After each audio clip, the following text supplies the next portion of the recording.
নমস্কার বন্ধুরা, নীলা রান্নাঘরে আপনাদের সবাইকে অনেক অনেক স্বাগত জানাই। আশা করি সবাই খুব ভালো আছেন ও সুস্থ আছেন। তো চলে এসেছি আজকে আপনাদের সামনে আরও একটি নতুন রেসিপি নিয়ে।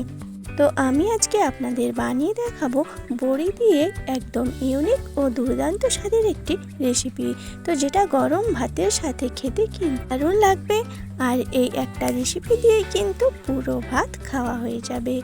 তো আমার সব বন্ধুদের কাছে অনুরোধ রইল ভিডিওটি স্কিপ না করে প্রথম থেকে শেষ পর্যন্ত দেখার জন্য। আর আমার চ্যানেলে যারা নতুন বন্ধু, যদি আমার ভিডিওটি ভালো লেগে থাকে তাহলে অবশ্যই আমার চ্যানেলটি সাবস্ক্রাইব করে পাশে থাকা বেল আইকনটি অন করে দেবেন, যাতে আমি কোনো ভিডিও ছাড়লে তার নোটিফিকেশান আপনাদের কাছে পৌঁছে যায়।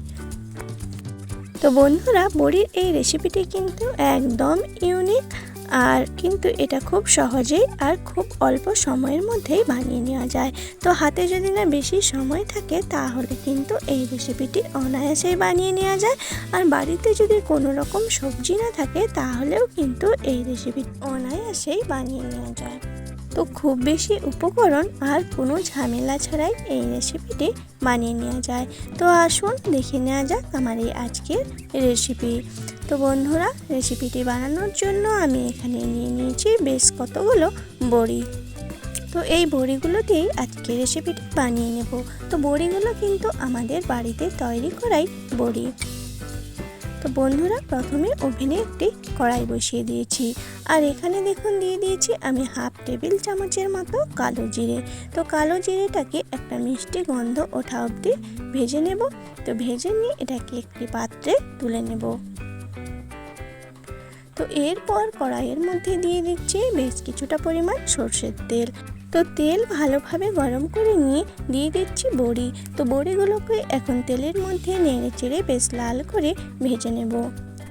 তো যে সমস্ত বন্ধুরা এখনও পর্যন্ত ধৈর্য সহকারে আমার ভিডিওটি দেখছেন অথচ ভিডিওতে একটি লাইক করেননি বা লাইক করতে ভুলে গিয়েছেন, তো অনুগ্রহ করে ভিডিওর মধ্যে একটি লাইক করে দেবেন।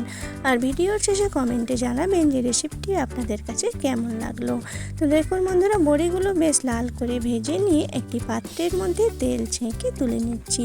তো এরপর ওই তেলের মধ্যে দিয়ে দিচ্ছি একটা বড় সাইজের পেঁয়াজ কুচি, আর দিয়ে দিচ্ছি প্রায় 8 থেকে 10 কোয়া মতো রসুন।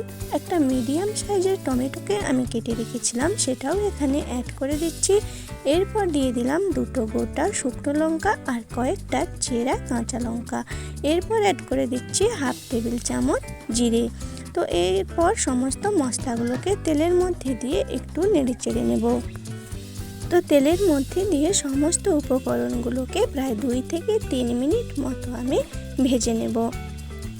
তো বন্ধুরা, আপনাদের একটা লাইক ও একটা কমেন্ট কিন্তু আমাদের পরবর্তী ভিডিও বানাতে অনেক উৎসাহিত করে, আর আমাদের চলার পথে এগিয়ে নিয়ে যেতেও অনেক সাহায্য করে। তো দেখুন বন্ধুরা, সমস্ত উপকরণগুলোকে ভেজে নিয়ে এরপর তেল ছেঁকে একটা পাত্রের মধ্যে তুলে নিচ্ছি। তো দেখুন পাত্রে নিয়ে নিয়েছি। এরপর মশলাটাকে ঠান্ডা করে মিক্সিং বোলের মধ্যে নিয়ে নিচ্ছি। তো এটাকে এখন মিক্সিং বোলের মধ্যে দিয়ে পেস্ট করে নেব।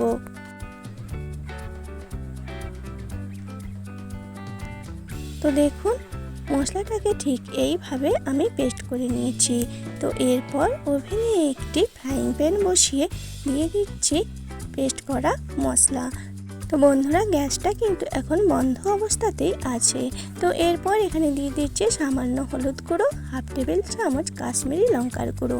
এরপর এখানে অ্যাড করে দিয়েছি ভেজে রাখা বড়ি, আর এর সঙ্গে দিয়ে দিচ্ছি আরও একটা কেটে রাখা টমেটো, আর দিয়ে দিচ্ছি একটা বড় সাইজের পেঁয়াজ কুচি, কয়েকটা চেরা কাঁচা লঙ্কা।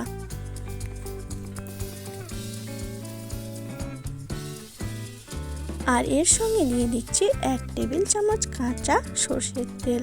আর এরপর এখানে অ্যাড করে দিচ্ছি মিক্সির জার দিয়ে আমি জলটাও দিয়ে দিয়েছি সামান্য একটু, আর দিয়ে দিচ্ছি পরিমাণ মতো লবণ। তো এরপর সব কিছুকে হাত দিয়ে বেশ ভালোভাবে মেখে নিচ্ছি।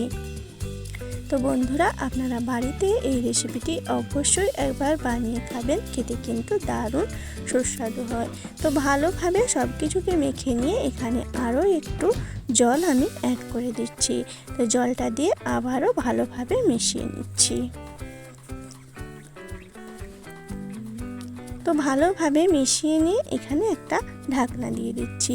তো এইবার আমি গ্যাসের ফ্লেম অন করে লো মিডিয়ামে রেখে প্রায় 10 থেকে 15 মিনিট মতো রান্না করে নিয়েছি। তো দেখুন বন্ধুরা, বড়ির রান্নাটা কতটা সুন্দর হয়েছে। আর যে কালো জিরেটা আমি ভেজেছিলাম সেটাকে এইভাবে একটু দানা দানা রেখে গুঁড়িয়ে নিয়ে বড়ির মধ্যে অ্যাড করে দিচ্ছি। আর ফ্লেভারের জন্য এখানে দিয়ে দিচ্ছি একটা লেবু পাতাকে কেটে 4 টুকরো করে এর মধ্যে অ্যাড করে দিচ্ছি। তো এরপর সব কিছুকে ভালোভাবে একসঙ্গে মিশিয়ে নেব। তো বন্ধুরা, কতটা সহজেই আমার রান্নাটা হয়ে গেল দেখেই বুঝতে পারছেন। আর এখন কিন্তু এই রান্নাটা থেকে বেশ একটা সুন্দর গন্ধ বেরিয়েছে। তো সেটা আপনারা রান্না করলেই বুঝতে পারবেন। তো আপনারা অবশ্যই বাড়িতে এইভাবে একবার এই বড়ির রান্নাটা করে খাবেন আর আমাকে কমেন্টে জানাবেন যে কেমন লাগলো আপনাদের কাছে এই রেসিপিটি।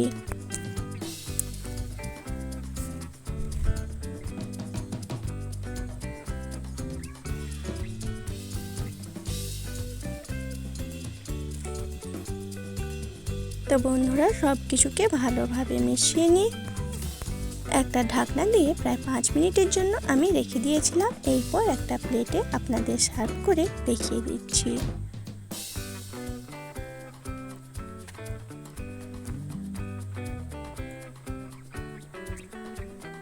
তো দেখেই বুঝতে পারছেন বন্ধুরা যে রেসিপিটি কতটা সুন্দর হয়েছে। তো কেমন লাগলো আমার এই আজকের রেসিপিটি অবশ্যই কমেন্টে জানাবেন। ভালো লাগলে একটি লাইক করে চ্যানেলটি শেয়ার করে দেবেন।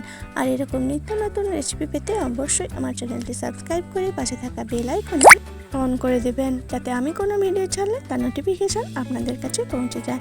সবাই ভালো থাকবেন, সুস্থ থাকবেন। চলে আসবো আরও কোনো নতুন রেসিপি নিয়ে। আজকের মতো এই পর্যন্ত। সম্পূর্ণ ভিডিওটি দেখার জন্য অনেক অনেক ধন্যবাদ।